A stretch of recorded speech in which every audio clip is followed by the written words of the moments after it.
Hi guys, मेरा नाम है साहिल खन्ना और आज की वीडियो शुरू करते हैं। सबसे पहले न्यूज है टेस्ला की। तो मॉर्गन स्टैनली के हिसाब से टेस्ला की मार्केट वैल्यू $600 बिलियन और बढ़ सकती है। जो टेस्ला सुपर कंप्यूटर बना रहा है उसके ऊपर, इसको हमने अपने एआई वाले चैनल के अंदर डीपली कवर किया था कि वो क्या बना रहा है क्या नहीं बना रहा है। बेसिकली वो एक सुपर कंप्यूटर बना रहा है जहां पर वो जो टेस्ला की गाड़ियां है उसके अंदर जो वीडियो रिकॉर्डिंग हो रही है उससे अपना मॉडल ट्रेन करेगा और उस ट्रेनिंग की वजह से वो जो सेल्फ ड्राइविंग कार के अंदर आगे बढ़ना चाहता है वहां तक पहुंच पाएगा। ये एक बहुत ही पावरफुल सुपर कंप्यूटर बना रहे हैं जहां पर ये ट्रेनिंग चलेगी। तो मॉर्गन स्टैनली का कहना है ये जो टेस्ला डोजो सुपर कंप्यूटर बना रहे हैं सिर्फ इसी की वजह से $500 बिलियन एटलीस्ट मार्केट वैल्यू बढ़ सकती है टेस्ला की। इनके हिसाब से ₹250 का शेयर ₹400 का हो गया। इनके हिसाब से ₹400 वैल्यू होनी चाहिए टेस्ला के शेयर की। बढ़िया चीज है। अगर मैं एलॉन मस्क की दूसरी कंपनी एक्स की बात करके चलूं जिसको हम ट्विटर कहते थे, तो रीब्रांडिंग के बाद में वो घटती हुई दिखाई दे रही है। एक्स के जो डाउनलोड्स है वो 30% घटते हुए दिखाई दिए है 2 महीने के अंदर रीब्रांडिंग के बाद में। जो वेबसाइट का ट्रैफिक है ग्लोबल लेवल के ऊपर वो भी अगस्त के महीने में 10% घटता हुआ दिखाई दिया। नॉर्मली ट्विटर के मंथली नए यूजर 15 से 30 मिलियन हुआ करते थे। ये हम बात कर रहे हैं 2011 से कॉन्स्टेंटली ऐसा चल रहा था, पर अभी उन्होंने खाली 10 मिलियन ही नए यूजर्स ऐड किए हैं अगस्त और सितंबर के अंदर। तो दिस इज नॉट राइट, मतलब घटता हुआ दिखाई दे रहा है एक्स का बिजनेस। पर अगर देखा जाए ये पूरा बिजनेस मॉडल रीवैम्प कर रहे हैं। इन्होंने बोला कि हम सुपर ऐप बना रहे हैं, वी चैट टाइप्स कुछ बनाना चाह रहे हैं। और ट्विटर के ऊपर बहुत सारी पहले बॉट एक्टिविटीज होती थी, उसको एलॉन मस्क ने आके रिस्ट्रिक्ट किया है। अब कई लोगों को नहीं पता कि क्या चीजें होती है। ट्विटर के अंदर लोग मार्केटिंग के लिए अलग अलग नकली यूजर्स बनाया करते थे और उससे वो मार्केटिंग किया करते थे। आज के टाइम पे उसको बहुत ज्यादा रोक दिया गया है, पूरा कंप्लीटली नहीं रुका। आज भी बॉट यूजर्स है पर उसको रोक दिया गया है। जो ट्विटर एलॉन मस्क की नहीं थी उससे पहले कहा जा रहा था इसके ऊपर जो ट्रैफिक है 50% से ज्यादा ट्रैफिक फेक हो सकता है। तो अभी वो नंबर कम होते हुए दिखाई दे रहे, इसलिए भी नंबर कम होता हुआ दिखाई दे रहा है। डाउनलोड्स की बात करके चले तो मुझे लगता है एएसओ का भी रीजन हो सकता है, ऐप स्टोर ऑप्टिमाइजेशन। क्योंकि पहले जो ट्विटर था, ट्विटर का नाम अलग था, लोग ट्विटर के नाम से सर्च मारते थे। अब नया नाम हो गया एक्स, इसके चक्कर में शायद एएसओ पे फर्क पड़ सकता है। बाकी पता नहीं कि क्या हो रहा है क्या नहीं हो रहा है, क्या लोग ट्विटर की तरफ इंटरेस्टेड नहीं हो रहे हैं। क्या आप एडवांस डिजिटल मार्केटिंग सीखना चाहते हैं उससे जो कि actual digital marketing agency run कर रहा है जिसने मिलियंस ऑफ डॉलर्स की कैंपेन हैंडल की है? ज्यादा जानने के लिए नीचे लिंक पे क्लिक करें। अगली खबर, लेंसकार्ट की एक सब्सिडरी है, उन्होंने $4 मिलियन की डील करी है एक आईवे ब्रांड के साथ में जो कि पेरिस के अंदर रिटेल स्टोर चलाता है। अब यहां से लेंसकार्ट देखा जाए तो अपने आप को ग्लोबल मार्केट के अंदर एक्सप्लोर करेगा, अपने आप को यूरोप के अंदर और ज्यादा आगे बढ़ाएगा। अगर उस ब्रांड की बात करके चले तो 2015 में शुरू हुआ था, 16 स्टोर्स है उनके फ्रांस के अंदर और ये सब के सब हाई क्वालिटी लेंसेज प्रोवाइड करते हैं, फैशनेबल फ्रेम्स प्रोवाइड करते हैं और एक्सेसिबल पॉइंट के ऊपर सस्ते के अंदर भी प्रोवाइड करते हैं। तो अच्छी चीज है। लेंसकार्ट भी अच्छे लेवल के ऊपर एक्सपैंड कर रहा है ग्लोबली। अभी देखा जाए पिछले कुछ टाइम से शार्क टैंक के बाद ज्यादा ग्रोथ दिखाई दी है लेंसकार्ट की। अगली खबर बायजूस की है, तो ये बहुत बड़ी खबर है। बायजूस एपिक और ग्रेट लर्निंग को बेच सकता है। जो उनका लोन है $1.2 बिलियन का, उसको रीपे करने के लिए। हमने कल ही बात करी थी बायजूस जो उन्होंने लोन का जो भी जितना भी बवाल हुआ था कि बायजूस ने लोन की रीपेमेंट नहीं करी, इंटरेस्ट पेमेंट नहीं करी, वो खत्म करने वाला है। और वो शॉकिंग न्यूज थी। पैसा कहां से आएगा मैं बोल रहा था, अब पता लग गया कहां से आएगा। वो ग्रेट लर्निंग और एपिक को बेच रहे हैं। 2021 के अंदर उन्होंने इतने रुपए के आसपास में ही इसको खरीदा था, 1.1 बिलियन के आसपास। अब इनका कहना है कि 800 मिलियन से $1 बिलियन कैश निकाल सकते हैं इसको बेच के। तो देखा जाए तो ये अच्छी चीज है, बायजूस के लिए पैसा रेज हो जाएगा। पर ग्रो नहीं करी कंपनियां, देखा जाए तो ये भी जितने रुपए आपने खरीदा था लगभग आप उतने के आसपास में ही बेच रहे हो, तो ये सही नहीं है। हाँ, डॉलर का थोड़ा सा रेट बढ़ा है इसलिए मैं कह रहा हूं उतने के आसपास ही बेच रहे हो। वीडियो में आगे जाने से पहले आपको याद दिलाना चाहूंगा, अपने लाइक का बटन नहीं दबाया, लाइक का बटन दबा दो और चैनल को कर दो सब्सक्राइब। मैं ऐसी बिजनेस न्यूज डेली लाता रहता हूं आपके लिए। लाइक करो, कमेंट में करो कुछ भी, ठीक है? इसकी वजह से एंगेजमेंट बढ़ेगा, यूट्यूब ज्यादा लोगों को प्रमोट करेगा वीडियो। Thank you. अगली खबर स्विगी और पेयू की है, तो वो इन्वेस्टर बैंकर्स के साथ में मिल रहे हैं अपने आईपीओ को निकालने के लिए। तो स्विगी का भी आईपीओ आने वाला है, कहा जा रहा है मार्च के अंदर वो अपना डीआरएचपी फाइल करेंगे और उसको कॉन्फिडेंशियल तरीके से करेंगे। और वो जुलाई या अगस्त के महीने में अपना आईपीओ निकालेंगे। पेयू भी अपना आईपीओ निकाल रहा है और कहा जा रहा है $1 बिलियन का आईपीओ साइज हो सकता है। स्विगी ने तो भाई क्लेरिफाई कर दिया था, हम प्रॉफिटेबिलिटी की तरफ जा रहे हैं, हमारा जो ग्रोसरी वाला बिजनेस है हम उसको प्रॉफिटेबल लेके जाएंगे, तभी हम आईपीओ को प्लान करेंगे। शायद उनको लग रहा है ये प्रॉफिटेबल जा रहा है। अगली खबर केकेआर की है। तो केकेआर ने 2069 करोड़ रुपीस इन्वेस्ट किए हैं रिलायंस रिटेल के अंदर और अपने स्टेक्स को बढ़ा दिया है। केकेआर भाई बहुत ज्यादा इन्वेस्ट करता है देखा जाए रिलायंस ग्रुप के अंदर। रिलायंस रिटेल की बात नहीं कर रहा, अगर हम बात करें जियो के अंदर भी, जो टेलीकॉम वाला है, उसके अंदर भी इन्होंने इन्वेस्ट किया हुआ है। जो रिलायंस रिटेल वेंचर लिमिटेड है उनकी प्री मनी जो इक्विटी वैल्यू होगी वो 8.36 लाख करोड़ होगी। तो देखा जाए इक्विटी मार्केट के अंदर टॉप 4 कंपनीज में से एक है। हाँ, रिटेल सेगमेंट के अंदर भी देखा जाए तो नंबर 1 कंपनी रिलायंस रिटेल ही है। अगली खबर रेजर पे की है। तो उन्होंने बिल मी को एक्वायर किया है। बिल मी एक इनवॉइसिंग कंपनी है जो कि 2018 में शुरू हुई थी और इनके 4000 क्लाइंट्स है, 4000 लोगों को ये सर्विस प्रोवाइड करते हैं। अब दिखाई दे रहा होगा 4000, बस 4000 से क्या होगा। और जो इनके क्लाइंट है वो है McDonald's, burger king, Decathlon, baguette, Relaxo, Cinepolis. तो ये बड़े बड़े हैं। तो बेसिकली एक क्लाइंट का मतलब बहुत सारी जगहों के ऊपर अपने आप को पेनिट्रेट करना। रेजर पे की अगर बात करके चले तो रेजर पे भी बहुत ज्यादा अच्छे तरीके से स्पेंड कर रहा है। वो एक नंबर एक्विजिशंस कर रहा है। पिछले कुछ टाइम से उन्होंने बहुत सारी एक्विजिशन करी है और ये उनका 8th एक्विजिशन है देखा जाए तो। अब ये फिनटेक स्पेस में बहुत बड़े बनने वाले हैं। करंटली कहा जा रहा है रेजर पे की जो वैल्यूएशन है वो $7.5 बिलियन है और जो इन्होंने फाइनेंशियल ईयर 22 का रेवेन्यू रिपोर्ट किया था, ऑपरेटिंग रेवेन्यू की बात कर रहा हूं, वो 76.1% बढ़ता हुआ भी दिखाई दिया था उससे पिछले साल से। तो अच्छी डायरेक्शन में जा रहा है रेजर पे। अभी रिसेंटली उन्होंने इंटरनेशनल पेमेंट्स का भी ऑप्शन निकाला है। हमारा जो कोर्स है उसमें भी इंटरनेशनल लोग नहीं ले पाते, ट्राई करते हैं, उनका पेमेंट फेल हो जाता है। तो उसके लिए आप हमारी टीम से कांटेक्ट कर सकते हो, वो आपको रूट बता देगी किस तरीके से आप ले सकते हैं। और वैसे भी अगर कोई हमारा कोर्स लेना चाहता है तो ले सकता है। इसी हफ्ते के अंदर एक बड़ी अनाउंसमेंट करने वाला हूं मैं एक very low ticket digital marketing course निकालने वाला हूँ। हो सकता है कि वो लाइव हो सकता है वो ऑफलाइन हो सकता है वो रिकॉर्डेड हो। अभी मेरे को खुद क्लियर नहीं है, इसलिए ये अपनी रेगुलर वाली ऑडियंस है इसलिए इनको बता रहा हूँ कि अभी मैं थोड़ा सा लॉजिस्टिकली परेशान हूँ कि किस तरीके से एग्जीक्यूट हो सकता है, क्योंकि नया ऑफिस रेडी हो चुका है।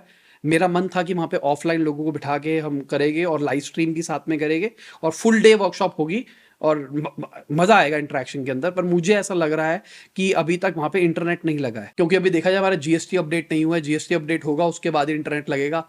जल्दी हो जाता है, कुछ जुगाड़ हो जाता है तो देख लेंगे। फिर हमारा दूसरा ऑप्शन निकल के आता है ऑफलाइन का, जहां पर हम कंप्लीटली ऑफलाइन कर सकते हैं। वो चांसेस लग रहे हैं कि मैं कर सकता हूँ। और तीसरा ऑप्शन निकल के आता है मैं यहाँ पर इस लोकेशन पे लाइव स्ट्रीम वर्कशॉप करूँ फुल डे। तो एक वाइबल चीज लग रही है कि यहां से भी मैं कर सकता हूँ, क्योंकि ये सेटअप रेडी है, सब कुछ है। पर मेरे को अंदर से मन कर रहा है कि मैं ऑफलाइन करना चाहता हूँ, क्योंकि मैं ह्यूमन इंटरेक्शन करूंगा ना तो उनके क्वेश्चंस आएंगे, उसके क्वेश्चंस को हम बहुत कुछ कर सकते हैं। नीचे कमेंट बताओ आपको क्या लगता है क्या चीज करनी चाहिए मेरे को फिलहाल के लिए। अगर लाइव स्ट्रीम करते हैं तो मैं इस सेटअप से भी कर सकता हूँ और एक्सपेक्ट 1000 बंदे इकट्ठे। ऑफलाइन में मेरे पास में 20, 22, 25, 30 बंदों की मैक्सिमम जगह होने वाली है। मतलब जगह तो मेरे पास ज़्यादा है पर मैं सिर्फ छोटे बैच के अंदर ही करूँगा। फिर उसको रिकॉर्ड करके आइदर उसको बहुत लो टिकट के अंदर निकाल दूंगा 99 रुपीज टाइप्स, या फिर हो सकता है उसको यूट्यूब पे फ्री में निकाल दूं। और ऑफलाइन में मैं सोच रहा हूँ कि उन्हीं लोगों को इन्वाइट करूँ जिन्होंने हमारा कोर्स लिया हुआ है प्रीमियम वाला, उन्हीं को इन्वाइट करने का प्लान कर रहा हूँ मैं, क्योंकि उन्होंने हमको सपोर्ट किया है। अगली खबर, इंडिया का जो मार्केट शेयर है वो बासमती राइस की मार्केट में घटता हुआ दिखाई दे रहा है। हमारी जो गवर्नमेंट है उन्होंने $1200 पर टन का रेट सेट कर दिया है बासमती राइस का, कि भाई आप इससे तो नीचे नहीं बेच सकते। अब रिसेंटली टर्की के अंदर एक फूड फेयर हुआ था, वहां पर इंडियन कंपनीज को ऑर्डर्स नहीं मिले हैं और ये चीज सही नहीं है। वेंडर्स चाहते हैं कि प्रीवियस रेट के ऊपर ही भाई हमको माल बेचा जाए। अगर प्रीवियस रेट की बात करके चले, उस टाइम पे एफओबी जो होता था वो 1050 रुपीज पर टन हुआ करता था। तो देखा वो सब्सटैंशियली अमाउंट बढ़ा है। और ये एफओबी क्या होता है? फ्रेट ऑन बोर्ड या फिर फ्री ऑन बोर्ड। मतलब हम शिप पे माल लोड करवा देंगे, आगे आपका सब कुछ। शिप के अंदर कुछ होता है वो आपकी रिस्पॉन्सिबिलिटी, पोर्ट के अंदर अनलोड करते हुए कुछ हो जाता है तो वो आपकी रिस्पॉन्सिबिलिटी, पोर्ट से आपके गोदाम पे जाते वक्त जो भी टेंशन होती है वो आपकी है, और लेके भी आपको जाना, सब कुछ आपको करना है। इसके साथ में जो इंडियन गवर्नमेंट है उन्होंने एंटी डंपिंग ड्यूटी लगा दी है चाइनीज स्टील के ऊपर 5 साल के लिए। पिछले साल बहुत ज्यादा शिकायतें आ रही थी जो इंडिया की डोमेस्टिक स्टील इंडस्ट्री है उनकी तरफ से कि भाई चाइनीज सेलर आके बहुत सस्ते के अंदर माल बेच रहे हैं और ये एंटी डंपिंग प्रैक्टिसेस है।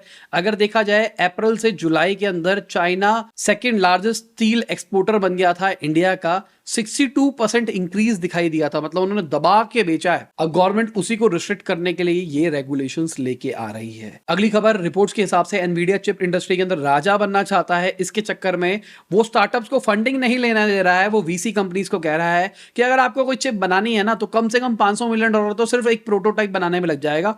ये बहुत ही रिस्की है, बहुत ही एक्सपेंसिव है स्टार्टअप्स के लिए, तो इट्स नॉट पॉसिबल। इसके चक्कर में बहुत सारे वीसी इन्वेस्ट नहीं कर रहे हैं और ये इंडस्ट्री आगे नहीं मतलब ना बढ़ पाए। एनवीडिया पूरी कोशिश कर रहा है, पर बहुत सारे ऐसे वीसीज भी है जो कि इन्वेस्ट भी कर रहे हैं, पर बहुत सारी ऐसी स्टार्टअप्स है जिनको फंडिंग मिल रही है क्योंकि वो अपने पोटेंशियल कस्टमर दिखा पा रहे हैं या फिर वो इंडस्ट्री में पहले से ही एक 30 मार्का टाइप्स है। आने वाले टाइम में डेटा इंटेंसिव कंप्यूटिंग का जो बिजनेस होगा ना वो बहुत ज्यादा चलने वाला है, तो इसी के रिगार्डिंग जो चिप्स बनाएगा वही राज करेगा। अगली खबर रैरियो की है, तो उन्होंने $120 मिलियन 15 महीने के अंदर फूंक डाले।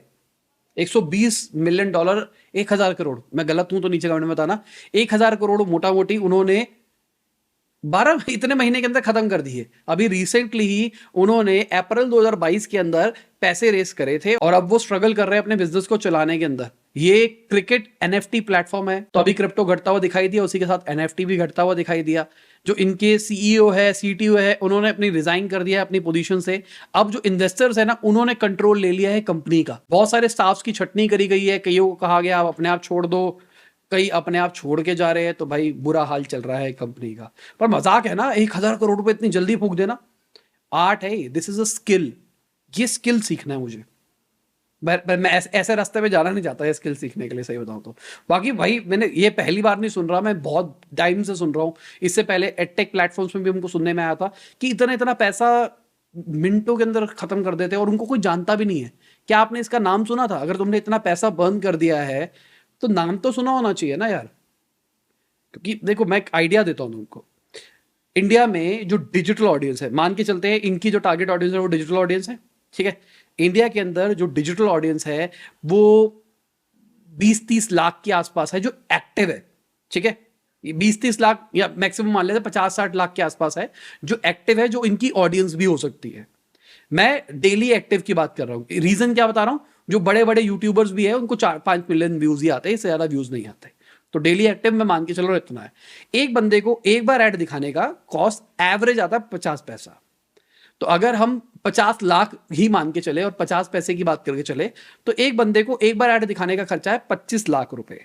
अगर मैं दिन में एक ऐड दिखाता हूं तो मेरे को 25 लाख रुपए खर्च करना पड़ेगा। और ये मैं बहुत ही ज्यादा बात कर रहा हूं, अगर आप एट स्केल काम करने वाले हो ना इस लेवल के ऊपर, तो 50 पैसे की बात नहीं कर रहे हो। यहां पे हो सकता है कि आपको 20-22 पैसा भी कॉस्ट आए क्योंकि आप बहुत ज्यादा बड़े बजट के ऊपर खेल रहे हो। अगर इसको साल का लेके जाते हैं तो ये 90 करोड़ के आसपास बनता है, मोटा मोटी मान के चलते हैं।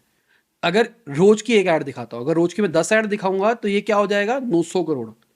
कुछ इनके ऑपरेशनल एक्सपेंसेस भी हो गए, वो 100 ऊपर के 100 करोड़ मान लेता हूं। अब अगर आप उस एक्टिव ऑडियंस को 10 बार दिखा रहे हो रोज, तो मैं तो जानता होता, आप भी जानते होते, मैं तो नहीं जानता इस कंपनी को। इतना पैसा कैसे खत्म होता है मुझे नहीं समझ में आता भाई। This is art. या फिर मेरी वीडियो है अभी रिसेंटली स्टार्टअप के घोटाले के ऊपर बनाई थी, उसको देखना, आपको लगेगा ये रिलेटेबल वीडियो लग रही है, कुछ ना कुछ तो सीन है। अगली खबर कॉइनबेस की है, तो उन्होंने इंडिया के ऑपरेशंस को बंद करने की बात करी है। उन्होंने कहा है इंडियन यूजर्स अपने पैसे विदड्रॉ कर ले, किसी और वॉलेट के अंदर ट्रांसफर कर ले। 25 सितंबर तक उन्होंने कहा है कि भाई हम इंडिया छोड़ के जा रहे हैं। पिछले साल अप्रैल के अंदर वो आए थे, सोचा था भाई मार्केट बनाएंगे, पर नहीं बना पाए। इंडिया के अंदर रेगुलेशंस बहुत स्ट्रिक्ट है और देखा जाए इस टाइम पे ग्लोबल जो क्रिप्टो मार्केट है उसमें दिक्कत है क्योंकि ज्यादा ट्रेड नहीं हो रहा, ट्रांजिशन नहीं हो रहे हैं, मार्केट अभी विंटर की तरफ चल रही है। अगली खबर कुछ ऑथर्स की है, उन्होंने सू किया है भाई चैट जीपीटी के मेकर्स को, ओपन एआई को, बेसिकली कॉपीराइट इंफ्रिंजमेंट के चलते कि भाई आपने हमारा कंटेंट यूज किया है। और देखा जाए तो किया तो है। अगर आप सर्च मारो give me the book summary of dash book, वो अपने आप दे रहा है, मतलब आपने बुक तो ट्रेन करने के लिए यूज की है, तो क्या आपने उनसे राइट ली है? बवाल तो बहुत है अगर देखा जाए। ये लार्ज लैंग्वेज मॉडल के अंदर बहुत सारी प्रॉब्लम्स है। क्या उन्होंने राइट्स लिए या फिर नहीं लिए? क्या एग्रीमेंट था कि आप उसको यूज कर सकते हैं? अगली खबर, दिल्ली मुंबई से आगे निकल गया है आईफोन परचेजेस के अंदर। 182% इंक्रीज दिखाई दिया है उनकी सेल्स के अंदर। देखा जाए तो ये एक अच्छी चीज है आईफोन के लिए, क्योंकि आईफोन ज्यादा बिकेगा, ज्यादा पेनिट्रेट करेगा, तो एप्पल अपने आप को ग्रो कर पाएगा। एप्पल का आज लॉन्च है, अभी मैं जब शूट कर रहा हूँ इसके कुछ थोड़ी देर के अंदर ही 5-7 मिनट के अंदर शुरू होने वाला है, तो मुझे जल्दी से न्यूज़ खत्म करनी है। तो इवेंट देखूंगा, फिर मैं आपको कल बताऊंगा इसके बारे में। मतलब आप, हाँ, आप कल देखोगे तो कल मैं बताऊंगा, या फिर अगर कुछ एआई के रिगार्डिंग कुछ बड़ा अपडेट आता है तो एआई वाले चैनल के अंदर बताऊंगा। हमने एआई वाले चैनल के अंदर एक नई वीडियो डाल दी है, उसको भी देखना, आपको पता लगेगा अमेजॉन क्या जबरदस्त कहर बरसा रहा है। यूपीआई को टक्कर देने के लिए एक नई टेक्नोलॉजी बनाई है उन्होंने। तो देखना अगर आप टेक वेक के अंदर अप टू डेट रहना चाहते हो तो। अगली खबर एफएमसीजी सेक्टर्स की है, तो वहां पर जो स्मॉल प्लेयर्स है वो अपना मार्केट शेयर फिर से रीगेन कर रहे हैं, क्योंकि रॉ मटेरियल के जो प्राइसेस है वो घटते हुए दिखाई दे रहे हैं। देखो समझाने की कोशिश करता हूं। पिछले कुछ टाइम में रॉ मटेरियल के प्राइसेस बढ़े थे, उसके चक्कर में जो छोटे दुकानदार थे, जो छोटे एफएमसीजी प्लेयर्स थे, उनके बस की नहीं हो रही थी सरवाइव करना। बड़े प्लेयर्स लड़ रहे थे। अब बड़े प्लेयर्स ने क्या किया, अपनी क्वांटिटी कम कर दी या प्राइस को बढ़ा दिया। इस तरीके से वो ऑपरेट कर रहे थे। पर जो छोटे प्लेयर्स थे उन्होंने अपने आप को हॉल्ट मार दिया फिलहाल के लिए। अब प्राइस कम हुआ है, अब वो मार्केट के अंदर वो जो प्राइस कम हुआ है उसका बेनिफिट कस्टमर को दे पा रहे हैं। पर बड़ी कंपनियां, उनका सारा का सारा माल मार्केट के अंदर अभी डिस्ट्रीब्यूटेड है। रातों रात रेट तो कम नहीं कर सकते, एमआरपी छपे हुए है, तो क्या करे, कोई ऑप्शन ही नहीं है। तो इसलिए जो छोटे प्लेयर्स हैं वो मार्केट रीगेन कर रहे हैं, और ये बहुत ही अच्छी चीज है। अगली खबर उबर की है, तो उन्होंने इंडियन नेवी के साथ में पार्टनरशिप करी है मोबिलिटी सॉल्यूशन के लिए। मतलब गाड़ी कैब वैब प्रोवाइड करेंगे वो जितने भी इंडियन नेवी ऑफिशियल्स है, जो उनकी ऑफिशियल ट्रिप्स होगी या फिर फैमिलीज के लिए। तो ये एक अच्छी चीज है। अगली खबर, ये हमारे सपोर्टर्स है, तो भाई ये लोग हमको सपोर्ट कर रहे हैं, थैंक यू हमको सपोर्ट करने के लिए। इन्हीं की वजह से हम आपके लिए रोज न्यूज ला पाते हैं। तो आप देख पा रहे होगे अब हमारे 2 पेज पे हम जाने लग गए हैं। तो thank you for supporting us. जल्दी ये 8-10 पेज तक बढ़ाओ और मजा आए, थोड़ा पैसा हम भी कमाए। अगली खबर मार्केट की है, तो मार्केट घटती हुई दिखाई दी थी कल हमको। रीजन यही कहा जा रहा है, ओवर वैल्यूएशन। मार्केट पिछले कुछ टाइम से बढ़ रही थी, बहुत ऊपर चली गई थी, तो अब लोग कॉशियस हो गए। अचानक उनको याद आया मार्केट बहुत ऊपर हो गई है, चलो अब बेच देते अपने शेयर्स को। साथ में वो जो रिस्क पहले भी एसोसिएटेड थे, अब उनको याद आ गया है कि भाई इन्फ्लेशन भी बढ़ रहा है, इंटरेस्ट रेट भी बढ़ती हुई दिखाई दे रही है, ग्लोबल इकोनॉमी भी सही नहीं है, डॉलर इंडेक्स भी बढ़ता हुआ दिखाई दे रहा है, जो यूएस ट्रेजरी यील्ड है वो अभी घटती हुई नहीं दिखाई दे रही है। तो इसके चक्कर में ये सब कुछ होता हुआ दिखाई दे रहा है। अब देखा जाए ना, मुझे ऐसा लगता है ये जो मैं लास्ट वाला सेक्शन करता हूं ना, ये वाला लास्ट वाला सेक्शन मैंने शुरू इसलिए किया था, लोग कहते थे कि आप बताओ मार्केट बढ़ी क्यों, घटी क्यों, और मैं रोज न्यूज बना रहा हूं, तो मुझे तो ये लगता है कि मैं आंसर शीट भर रहा हूं। मार्केट बढ़ी है तो ये भाई ये 4 रीजन है, ये पेल देने हैं। मार्केट घटी है तो ये 3-4 रीजन है, पेल देने हैं। सीधा सा अगर कोई रेगुलर फॉलो कर रहा होगा तो यही हो रहा है बढ़ने घटने के अंदर। क्योंकि देखो मैं ट्रेडर नहीं हूं, मैं एनालिस्ट नहीं हूं, तो इसलिए हम एनालिस्ट को ही लेके आते हैं। तो ये जैसे कोटक सिक्योरिटीज के जो हेड ऑफ रिसर्च है, उनका एनालिसिस है मार्केट किस तरीके से चल रही है, तो हम तो उन्हीं का एनालिसिस बताते हैं। पर बाकी मुझे ऐसा लगता है कि अब मैं भी बता सकता हूं आपको ना कि मार्केट बढ़ी है क्यों, बढ़ी है, घटी है क्यों, घटी है। बाकी आप देख सकते हैं टॉप गेनर्स टॉप लूजर्स को। मार्केट तो ओवरऑल जो इंडेक्स है वो तो हमको लाल दिखाई दे रहा है, अडानी एंटरप्राइजेस लाल के अंदर है, टीसीएस हमको बढ़ता हुआ दिखाई दिया है। और इसी के साथ आज की न्यूज खत्म होती है, तो आपको मजा होगा, लाइक कर देना, शेयर कर देना, कमेंट बताना वीडियो कैसी लगी। बाय, गुड वगैरह, खुदा हाफिज, गुड मॉर्निंग, आफ्टरनून, जब भी आप वीडियो देख रहे हैं। जय हिंद, वंदे मातरम।